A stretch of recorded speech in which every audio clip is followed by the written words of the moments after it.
What all really happened this weekend at Woodstock? Well, for one, thousands of people were treated for heat exhaustion. It's pretty red.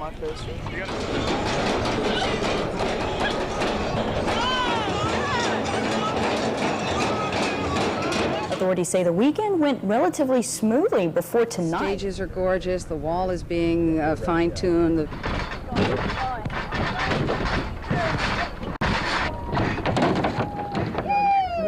And the reports that I'm getting and all my observations are that we're off to a wonderful start.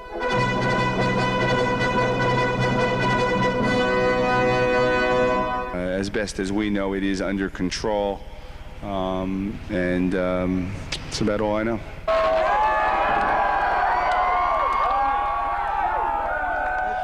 Hendrix plays while Rome burns. There could be 150, 200,000 people here. This is a very dangerous situation. Everyone is trying to get out of here. We are going to get out of here, too. I have a question for you. Eileen said that there wasn't any violence per se, but I mean, the damage to the trucks, is that not violence in your eyes?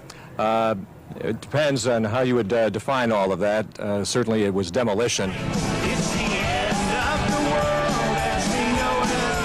But certainly looking at a news truck here with $5,000 to $10,000 worth of damage to it, one might call that violence in a way.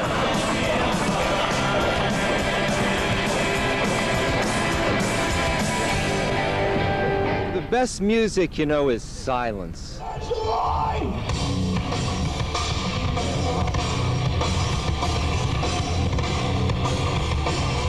Everyone's been taking a shower lately and brushing their teeth. It's like, you wouldn't see this, I think, at the first Woodstock.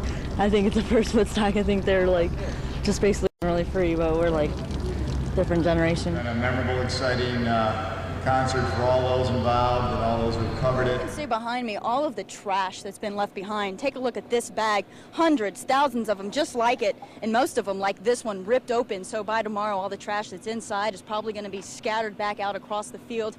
And one thing I don't have to tell you about, that's the smell, because we've told you about it and it does smell. But you know what? There's another smell out here tonight, and that's the smell of burning grass in trailers. Just a few minutes ago, I took a walk through this grass where all bonfires were, and they're still burning. After 3 days of peace, love, and rock and roll and one night of chaos, Griffith's Business and Technology Park is dirty, smoldering, and just plain stinks. GLDC officials say all of this trash, well, it was expected, but the still smoldering tractor trailers behind me one day after the event, that's a whole nother story. A backhoe was used to sift through these tractor trailers that were once full of vendors' merchandise and food. They went up in flames Sunday night with the bonfires. However, Rome Mayor Joe Griffo says no permanent base assets were damaged.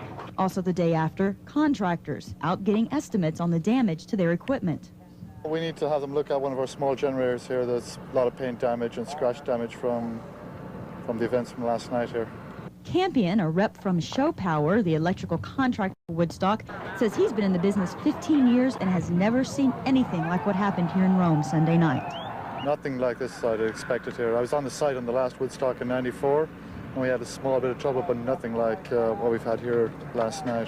Most concert goers fled when the commotion broke out, but Monday, a few remained behind, assessing the Peace concert's damage. I feel awful for the people that have to clean it up. Others left behind a wall of trash art. It seems to replace the murals that were torn down to feed the fires. Their message, a new symbol for Woodstock, dollar signs instead of peace signs. Now, commercialism, that's what some people say led to the fall of Woodstock '99. The vendors were selling water for $4. However, I hear that was mandated. I mean, the kids were hungry, they were thirsty, they were hot, they were... Here to party, party, party, party.